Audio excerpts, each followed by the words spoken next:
Thank you sir. Tamil திரையுலகம் கண்டெடுத்த தலை சிறந்த பெரும் கலைஞர், மாசற்ற மனிதநேயர், தமிழ் திரையுலகின் புகழை உலகெங்கும் ஒளிவீசச் செய்து கோடிக்கணக்கான மக்களை மகிழ்விக்கும் இந்திய திரையுலகின் நிரந்தர சூப்பர் ஸ்டார் மதிப்பிற்குரிய திரு ரஜினிகாந்த் ஐயா அவர்களை சிறப்புரையாற்ற அன்போடு அழைக்கின்றோம்.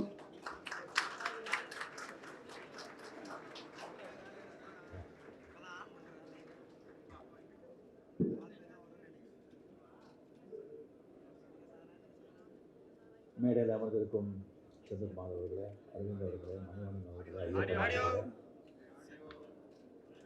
இங்கே வருகை தந்திருக்கும் இந்தியா மட்டும் இல்லை, ஆஸ்திரேலியா, இங்கிலாந்து வந்திருக்கிற பெரிய specialist doctors and dignitaries and நம்ம ஊடக நண்பர்கள் அனைவருக்கும் என்னுடைய அன்பார்ந்த வணக்கத்தை தெரிவித்துக் கொள்கிறேன். இப்போ சார் சொன்னாங்க ஒரு 25 இயர்ஸாக வந்து நான் எந்த ஃபங்க்ஷனுக்கும் திறப்பு விழாக்கள்லாம் நான் போகலை அப்படின்னு சொல்லி அது உண்மை. ஏன்னு சொன்னால் நான் எந்த ஒரு காலேஜோ ஒரு கட்டிடமோ வந்து ஓப்பன் பண்ணிட்டா இது ரஜினிகாந்த் பார்ட்னர், அவருக்கு இதில் ஷேர் இருக்குது, அவரு தான் இது பெனாமியில் ஓட்டுறாங்க அப்படின்னு சொல்லுவாங்க. அண்ட் ஒன்றுக்கு போதான் மறுபடியும் இன்னும் கேட்டுகிட்டே இருப்பாங்கன்னு சொல்லி நான் ரொம்ப நாளாக வந்து இருக்குன்னு நான் போகிறது கிடையாது, நிறுத்துட்டேன். அண்ட் இப்போ சார் இங்கே சொன்னாங்க, இப்போ வந்து டாக்டர்ஸ் பற்றி, நர்ஸ் பற்றியெல்லாம், ஹாஸ்பிட்டல் பற்றியெல்லாம் ரஜினிகாந்த் வந்து ரொம்ப நல்லா அவருக்கு தான் தெரியும் அப்படின்னு சொல்லிட்டு, அது அவர் சொன்னது 100க்கு 100 உண்மை. ஏன்னா நான் வந்து இந்த உடம்பு இசிபில்லா ஹாஸ்பிட்டலிருந்து, விஜயா ஹாஸ்பிட்டலிருந்து, காவேரி ஹாஸ்பிட்டலிருந்து, அப்போலோ ஹாஸ்பிட்டலிருந்து, ராமச்சந்திரா மெடிக்கல், ராமச்சந்திரா ஹாஸ்பிட்டலிருந்து, சிங்கப்பூர் எலிசபெத் ஹாஸ்பிட்டலிருந்து, அமெரிக்காவில் இருக்கிற மேயோ கிளினிக் வரைக்கும் இந்த உடம்பு போயிட்டு வந்துருக்கு. அதனால் வந்து இந்த டாக்டர்ஸு, நர்சஸ் அது மேலெல்லாம் எனக்கு வந்து ஒரு பெரிய ஏன்னா அவங்களுடைய உதவியால், அவங்களுடைய இந்த அட்வான்ஸ் டெக்னாலஜினாலே, அந்த மெடிக்கல் அந்த ஒரு மிராக்கல், அதனால தான் நான் இன்னும் வாழ்ந்துட்டுருக்கேன். ஸோ இங்கே வரும்போது ஆக்சுவலாக இந்த இடம் வந்து பார்க்கும்போது எனக்கு பழைய நினைவெல்லாம் எனக்கு ஞாபகம் வருது. இங்கே ஏவிஎம் ஸ்டுடியோவில் வந்துட்டு இங்கே வந்து 45 இயர்ஸ் முன்னால் எல்லாமே வந்துட்டு இந்த பிளேஸ், அங்கெல்லாம் வந்து ஸ்டுடியோஸ் எல்லாம் இருக்கும், முத்துராம சார் இங்கே இருக்காங்க, ஃப்ளோர்ஸ் எல்லாம் இருக்கும். இந்த பிளேஸ் மட்டும் என்ன பண்ணுறாங்கன்னு சொன்னால் ஒரு வந்து மேடு பள்ளம், ஒரு செடிகள் அந்த மாதிரி வந்து விட்டுருப்பாங்க. நம்ம அவுட்டோரில் ஷூட்டிங் பண்ணால் இங்கே வந்து ஒரு பேட்சப் பண்ணுறதுக்கு வந்து இங்கெல்லாம் ஷூட் பண்ணுவோம். அதுக்கப்புறம் சில நாட்கள் ஆன பிறகு ஏவிஎம் ப்ரொடக்ஷன்ஸ் வந்து ஒரு சம்சாரம் ஒரு மின்சாரம்னு சொல்லி ஒரு படம் எடுத்தாங்க. அது வந்து கம்ப்ளீட்டாக வந்துட்டு ஒரு வீடு, ஒரு 80% வந்து அந்த வீட்லேயே ஷூட்டிங். அதுக்காக வந்து ஃப்ளோரில் வந்து செட் போட வேண்டாம், எப்படி இந்த காலியிடம் அங்கே இருக்குது அதை க்ளீன் பண்ணிவிட்டு ஒரு தெருவெல்லாம் போட்டு ப்ராப்பராக வந்து ஒரு வீடே கட்டிடலாம் அப்படின்னு சொல்லி ஒரு வீடே வந்து ப்ராப்பராக கட்டிட்டாங்க. அந்த சம்சாரம் ஒரு மின்சாரம் விஷு, அமரர் விஷு மிகப்பெரிய டேலண்டட். அவர் வந்து டைரெக்ஷன் பண்ணி கதை வசனம் எல்லாம் எழுதி ஆக்ட் பண்ணார். அந்த படம் வந்து சூப்பர் டூப்பர் ஹிட். அவர் என்ன இன்வெஸ்ட் பண்ணாங்களோ அதை விட 200 மடங்கு வந்து அந்த படம் வந்து கலெக்ட் பண்ணிடுச்சு. அது ஒரு ராசியான வீடுன்னு ஆகிடுச்சு. ஸோ யார் நம்ம ஷூட் பண்ணால் கூட அந்த வீட்டில் வந்து ஒரு 2 சீனு 3 சீனு நம்ம படம் ஷூட் பண்ணுறோம், அந்த படம் சூப்பர் ஹிட் ஆகும். அது ஒரு சென்டிமெண்ட் மாதிரி ஆகிடுச்சு. இப்போ என் படங்க கூட 5-6 படம் வந்து இங்கே வந்து நம்ம ஷூட் பண்ணியிருக்கோம், எல்லாமே ஹிட்டாக இருக்குது. ஸோ ஒரு ராசியான இடத்துல ஒரு ராசியான ஆளுங்க வந்து இந்த ஹாஸ்பிட்டல் ஓப்பன் பண்ணியிருக்காங்க. இது பயங்கரமாக மிகவும் பேரும் புகழும் பெரும் அப்படிங்கிறதுல எனக்கு அந்த சந்தேகமும் கிடையாது. ஸோ இந்த ஹாஸ்பிட்டலுக்கு வந்து போகிறது வந்து ஒன்று நோயாளிகளுக்கு வந்து பார்க்குறதுக்கு நம்ம வேண்டியவங்க வந்து அந்த ஹாஸ்பிட்டலில் இருந்தால் அவங்கள பார்க்குறதுக்கு நம்ம போகிறோம். இல்லைன்னு சொன்னால் நம்ம நோயாளியாக நாம் போகிறோம்.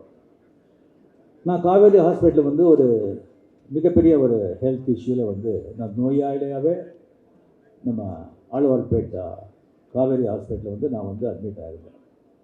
அங்கே இது ஒரு பப்ளிசிட்டி ஒரு ப்ராப்ளம் வந்த உடனே எங்கள் மிஸ்ஸஸ் வந்து டாக்டர் பழனி நல்லா தெரியும். அவர் ஃபோன் பண்ண உடனே இம்மிடியட்டாக வந்து அந்த சீரியஸ்னஸ் புரிஞ்சு, அந்த சீரியஸ்னஸ் எனக்கே தெரியல. பரணி சிவராஜன் 2 பேரும் காரை ஓட்டிகிட்டு வந்து என்னை பார்த்த உடனே ஆம்புலன்ஸ் கூட எதிர்பார்க்காம அதே ஒரு ஆம்புலன்ஸ் மாதிரி சும்மா ஒரு ஆட்டோ ரிக்ஷா பூந்து போகிற மாதிரி ஜஸ்ட் ஒரு 10 மினிட்ஸில் வந்துட்டு ஆழ்வார்பேட்டை காவேரி ஹாஸ்பிட்டலுக்கு இருந்தாங்க. அங்கே ஃபஸ்ட் எய்ட் அங்கே கொடுத்து அதுக்கப்புறம் வந்து கம்ப்ளீட்டாக ஃபுல் ஸ்கேன் எல்லாம் டெஸ்டிங்கெல்லாம் எடுத்து அதுக்கப்புறம் அவங்க டாக்டர்ஸ் எல்லாம் வந்து கம்ப்ளீட்டாக ஒரு 1/2 hour 1 hour அவங்க வந்து மீட்டிங்கு. இங்கே ஒரே ஒரு டென்ஷன்னு ஃபேமிலியில் இல்லாமல் ஒரு 1.5 அப்புறம் வந்து ஒரு சொல்கிறாங்க இந்த மாதிரி ப்ராப்ளம் இருக்குது, இது மேஜர் ப்ராப்ளம், இது வந்து ஜஸ்ட் வந்து ஒரு 3-4 ஹவர்ஸ்லேயே நம்ம வந்து இதை ஆப்ரேட் பண்ணணும், இல்லைன்னா 1 day மேக்ஸிமம், அது வரைக்கும் நம்ம இது பண்ணிக்கலாம், இல்லைன்னா ரொம்ப அது வந்து டேஞ்சர் ஆகிடும், இது வெரி மேஜர் ஆப்ரேஷன். ஸோ இங்கே வந்து நம்ம பசங்க நம்ம ஃபேமிலி நேச்சுரலி இல்லைங்க இன்னும் பெரிய ஹாஸ்பிட்டல் இருக்குது, நம்ம அங்கே போகலாம் இங்கே போகலாம், இதுக்கு ஷார்ட்டேஜ் ட்ரைட் பண்ணிவிட்டு நம்ம ஃபாரினே கொண்டு போகலாம், அப்படியெல்லாம் வந்து அவங்க பேசுகிறாங்க. ஸோ எனக்கு வந்து டாக்டர் ஷேகர் அவர் டெஸ்டிங் வந்தார், அதுக்கு வந்து ஒரு ஸ்பெஷலிஸ்ட் அவர் பார்த்த உடனே எனக்கு வந்து ஒரு மாதிரி ஒரு பாசிட்டிவ் ஃபீலிங் எனக்கு வந்தது. அதுக்கப்புறம் என்னுடைய பர்சனல் டாக்டர் வந்து ரவிச்சந்திரன் மியாட், அவர்கிட்ட நான் வந்து அதுக்குள்ளே அவர் தெரிஞ்சு போச்சு, அவர் நான் கேட்டேன், அவரும் வந்துட்டுருக்காங்க, வந்த உடனே சொன்னாங்க யார் பண்ணுறாங்க ஆப்ரேஷன், இந்த மாதிரி ஷேகர் பண்ணுறாங்க, he is the best, happily you do it here, no problem அப்படின்னு சொன்னாங்க. அவரு வந்து சேகர் சொன்னாங்க, அவர் பண்ண அவங்க வந்து கோஆர்டினேட்ஸ் எல்லாம் சொன்னாங்க, அவர் பண்ண 100% பேஷண்ட்ஸ் 100% எல்லாருமே ஐ மீன் சக்ஸஸ் தான், ஃபெயில்யூரே கிடையாது அப்படின்னு சொன்னாங்க. எனக்கு ரொம்ப கான்ஃபிடென்ஸ் வந்தது. சரி ஆப்ரேஷன் தியேட்டர் போகிறதுக்கு முன்னால் சேகர் வந்து சொன்னாங்க 99% கேரண்டிங்க, 1% அப்படி இப்படின்னு சொன்னாங்க. இந்த 99% முடிஞ்சு போச்சு, அந்த 1% தான் நமக்கு வந்து மைண்டில் வந்து ஏறிடுச்சு.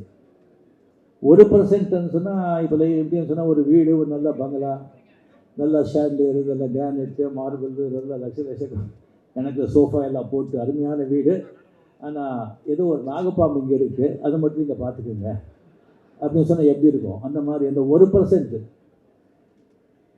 அது கம்ப்ளீட்லி வந்து அனஸ்தீசியா கொடுக்குற வரைக்கும் அந்த 1% தான் மைண்டில் இருந்தது எனக்கு.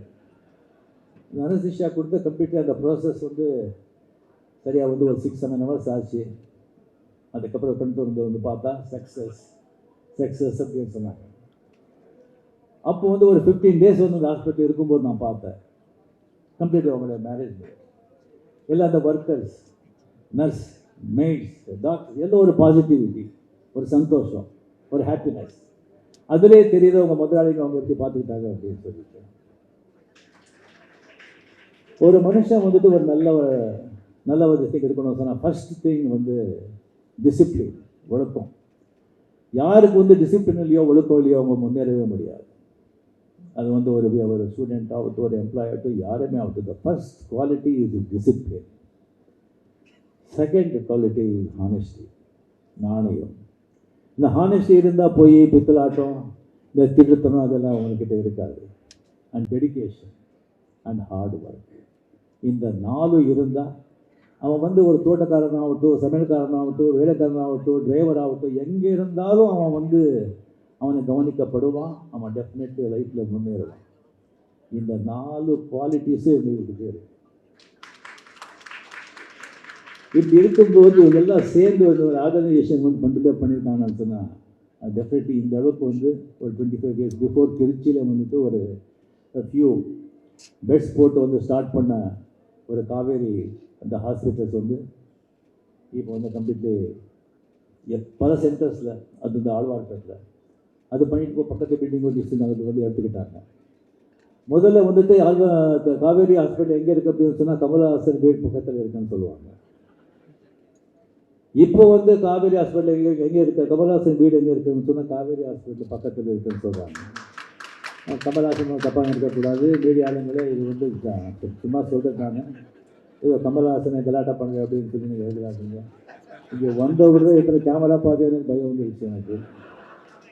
என்னடா இது அது வந்து பேசவே கூடாதுன்னு சொல்லியிருந்தேன். ஒரு 2 வார்த்தை பேசலாம்னு சொன்னாங்க. அந்த மீடியா வந்தான்னு சொன்னாங்க. ஒரு 2-3 பேர் வருவாங்கன்னு சொன்னாங்க. இது நீங்கள் வந்து பார்த்த உடனே எனக்கு வந்து அது எலெக்ஷன் டைம் வேறு, மூச்சு விட்டா கூட பயமாக இருக்குது. ஸோ இவர் வந்து கம்ப்ளீட்லி இந்த மாதிரி ஒரு ஆர்கனைசேஷன் பண்ணிவிட்டு வந்து இப்போது இது இவ்வளோ பெரிய ஒரு எம்பையர் கம்பெனி இங்கே மட்டும் பெரிய டிஸ்ட்ரிக்டில் சேலம், கோயம்புத்தூர் அங்கெல்லாம் வந்து டிஸ்ட்ரிக்டெல்லாம் இது பண்ணிட்டு இருக்காங்க. அந்த ரொம்ப ஒரு சந்தோஷமாக இருக்குது. சென்னை இந்தியாவிலே வந்து ஒரு மெடிக்கல் கேபிட்டல் அப்படின்னு சொல்லி ரொம்ப பெருமையாக இருக்குது. இது ஒரு தமிழர்களுக்கு மிக பெருமைப்படக்கூடிய ஒரு விஷயம். ரொம்ப ரொம்ப ரொம்ப சந்தோஷமாக இருக்குது. ஸோ இந்த மாதிரி வந்து ஒரு மெடிக்கல் சென்டர், அது especially and all organs, multiple organs transplant, அதுக்கு ஒரு ஸ்பெஷலைஸ் பண்ணி ஒரு சென்டர் பண்ணுறது I think very very very very few. அதுக்கு வந்து இம்பார்ட்டன்ஸ் கொடுத்தது வந்து I am really really happy. And இங்கே வந்து மாடர்ன் டெக்னாலஜி வந்து டெவலப் ஆகிட்டே இருக்குது. அந்த மாடர்ன் டெக்னாலஜி வந்து அப்டேட் பண்ணிக்கிட்டு அவங்களுக்கு வந்து எல்லாம் வந்து ஃபாரினில் வந்து கான்ட்ராக்ட்ஸ் எல்லாம் இருக்கிறதுனால அந்த எக்யூப்மெண்ட்ஸ் ஆல்சோ இல்லை மாடர்ன் எக்யூப்மெண்ட்ஸ் எல்லாம் வந்து இம்போர்ட் பண்ணி இங்கே வந்து அக்யூமுலேட் பண்ணியிருக்காங்க. அது மட்டும் இல்லாமல் அவங்க வந்து கம்ப்ளீட்டாக கொலாபரேட் பண்ணி லண்டனில், ஆஸ்திரேலியாவில் இருக்கிற ஹாஸ்பிட்டல், பெரிய பெரிய ஹாஸ்பிட்டலில் வந்துட்டு அவங்களுக்கு ஒரு நல்ல ஒரு ரிலேஷன்ஷிப் இருக்கிறதுனால அங்கே இருக்கிற டாக்டர்ஸும் வந்துட்டு இங்கே வந்து அவங்க வந்து சர்வீஸ் பண்ணுறாங்க, வந்து ப்ராக்டிஸ் பண்ணுறாங்க, வேலை பண்ணுறாங்க. அங்கேருந்து வர்றாங்கன்னு சொன்னால் அவங்களுக்கு வந்து நம்ம இந்தியாவோட ஒரு பெரிய ஒரு அறிவு இருக்குதுன்னு நான் சொல்ல மாட்டேன். பட் ஒரு திங்க் தேர் எக்ஸ்போஸ். அந்த மெடிக்கல் அட்வான்ஸ்மெண்ட் வந்துட்டு அவங்க வந்து அப்டேட்டில் இருப்பாங்க. ஏன் சில ஃபாரின்ல எல்லாம் வந்து ரிசர்ச் சென்டர் அதுக்கு வந்து ரொம்ப முக்கியத்துவம் கொடுப்பாங்க. பில்லியன்ஸ் ஆஃப் டாலர்ஸ் இன்வெஸ்ட் பண்ணுறாங்க. That is most important. அது கொடுத்துட்டு அவங்க வந்து இந்த சயின்டிஃபிக்காக வந்துட்டு மெடிக்கலில் எல்லாமே வந்து அவங்க அப்டேட்டில் இருப்பாங்க. நாளுக்கு நாள் சேஞ்ச் ஆகிட்டே இருக்கும். எப்படி அரசியலில் வந்துட்டு எலெக்ஷன் டைமில் ஒவ்வொரு மணி நேரத்துக்கும் எப்படி சேஞ்ச் ஆகுமோ அந்த மாதிரி அட்வான்ஸ்மெண்ட் மெடிக்கல் ஆகிட்டே இருக்கும். அது அப்டேட்டில் இருக்காங்க இவங்க எல்லாம். இப்போ இதெல்லாம் நீங்கள் பார்த்தீங்கன்னு சொன்னால் எனக்கு வந்து திங்க் குளோபலி ஆக்ட் லோக்கலி அப்படிங்கிறது எனக்கு ஞாபகம் வருது. கம்ப்ளீட்லி எல்லாமே குளோபலில் இருக்கிற கம்ப்ளீட் எல்லாம் த பெஸ்ட் டாக்டர்ஸ் இங்கே கொண்டு வந்து லோக்கலில் வந்து இறக்கியிருக்காங்க. இது டெஃபினெட்லி ரொம்ப ரொம்ப ஒரு சந்தோஷமாக இருக்குது. அண்ட் இன்னொன்று வந்து நீங்கள் பார்த்தீங்கன்னு சொன்னால் இப்போ இந்த ஃப்ளாட்ஸ் எல்லாம் வந்து நீங்கள் விற்கிறாங்க. அந்த ஃப்ளாட்ஸ் விற்கும்போது அட்வர்டைஸ்மெண்ட் எல்லாம் கொடுக்கும்போது எல்லாம் அவங்க வந்து இங்கே பக்கத்துலேயே வந்து ரயில்வே ஸ்டேஷன் இருக்குது, பக்கத்துலேயே பஸ் ஸ்டாண்ட் இருக்குது, பக்கத்துலேயே ஸ்கூல் இருக்குது, பக்கத்துலேயே மளிகை கடையாக மார்க்கெட் இருக்குது. நீங்கள் வாங்குங்கன்னு சொல்கிறாங்க. பக்கத்துலேயே ஒரு நல்ல ஹாஸ்பிட்டல் இருக்குதுன்னு சொல்லி யாருமே பண்ணுறது கிடையாது. இது எல்லாத்தையும் விட ஹாஸ்பிட்டல் தான் ரொம்ப இம்பார்ட்டன்ட். இப்போ வந்து யாருக்கு எந்த வயசுக்கு பெரியவருக்கு இல்லை, எந்த வயசுக்கு யாருக்கு எந்த வியாதி வரும்னு தெரியாது. ஏன்னா எல்லாமே பல்யூட் ஆகிடுச்சு. காற்று, தண்ணி, பூமி, ஈவன் கலப்படம் எல்லாத்துலேயும். பச்சை குழந்தைங்க மருந்து, அந்த மருந்துலேயும் கலப்படம் பண்ணுறாங்க. அவங்களுக்கு என்ன பண்ணணும்? கையில் பேடி போட்டு தெருவில் எடுத்துட்டு போய் வந்து சாகர வரைக்கும் அவங்களுக்கு வந்து சிறையில் போடணும். ஸோ இந்த மாதிரி வந்து ஒரு கம்ப்ளீட்லி வந்து ஒரு ஹாஸ்பிட்டல் அர்ஜென்ட் டிஸ்டிங் அப்படின்னு சொன்னால் ஒரு ஹாஸ்பிட்டல் கொண்டு போகணும்னு சொன்னால் இந்த டிராஃபிக்கில் வந்துட்டு 10 நிமிஷத்துக்கு போகிறதுக்கு வந்து 1 hour 1.5 hour 2 hours ஆகும். அவங்க போய் சேர்றதுக்குள்ளே வந்து அந்த டிசீஸ் வந்து அதை வந்து மெடிசனோ அது க்யூர் பண்ண முடியுமோ தெரியாது. அதனால எத்தனையோ உயிர் கூட போயிருக்கு. ஸோ இந்த மாதிரி வந்து ஒரு பிளேஸில் வந்துட்டு இந்த மாதிரி ஒரு ஃபெசிலிட்டிஸோட இந்த மாதிரி ஒரு ஹாஸ்பிட்டல் வந்து இருக்கிறது வந்து ரியலி இந்த வடபழனி சுற்றுவாட்ட மக்களுக்கும் எல்லாருக்கும் சென்னைக்கு வந்து மிகப்பெரிய வரப்பிரசாதம்.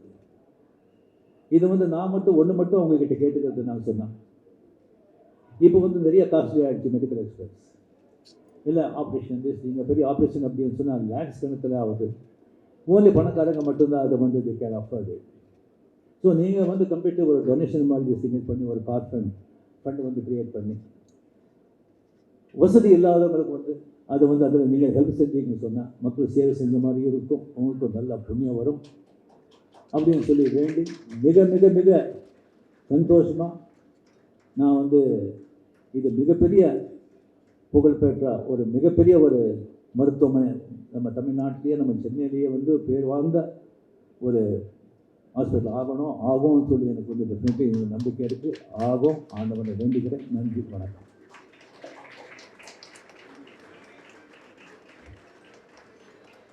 நம்பிக்கை, நேர்மை, நாணயம்,